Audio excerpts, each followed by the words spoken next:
अमचन music की शानदार प्रस्तुति।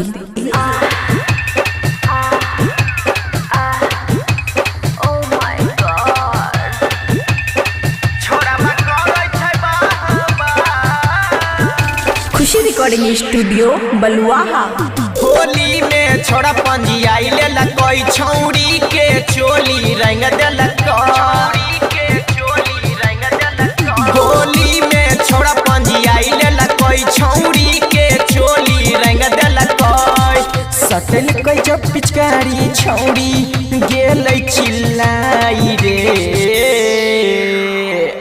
त छौड़िया करे छे छोड़बा करे छे बाबा छोड़िया करे छे छोड़बा करे छे बाबा छोड़िया करे छे डीजे गुड मधुवानी डीजे गुड मधुवानी छोड़बा करे छे बाबा शहर से सुपौल के छौड़ा पड़ल छै छौड़ी के पीछा। होली में चोली रंग के पूरा लेलकै छौड़ा कछा। हाँ सुनना शहर से सुपौल के छौड़ा पड़ल छै छौड़ी के पीछा। होली में चोली रंग के पूरा देलकै छौड़ी के कछा। खगड़िया जिला के छौड़ा रे हाल कैलकै छौड़ी के बुरा रे। खगड़िया जिला के छौड़ा रे हाल कैलकै छौड़ी के बुरा रे। लहंगा में रंग चुएलकै चल गेलै भीतर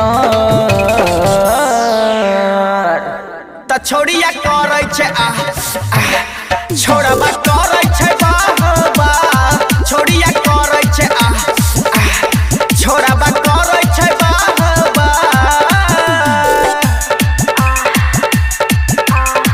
छोड़िया करे छे डीजे गुड मधुवानी डीजे गुड मधुवानी ओ माय गॉड छोड़िया करे छे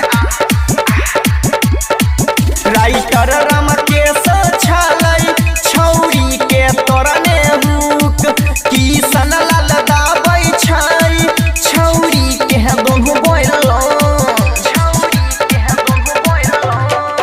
राइटर रामकेश छलै छौड़ी के तोरने हुक किशन लाल दाबै छै छौड़ी के दोनों बैलून। गंजा पी के छौड़ा लगाबै छै बुढ़ाबो के मनबा में कहबै छै। गंजा पी के छौड़ा लगाबै छै बुढ़ाबो के मनबा में कहबै छै।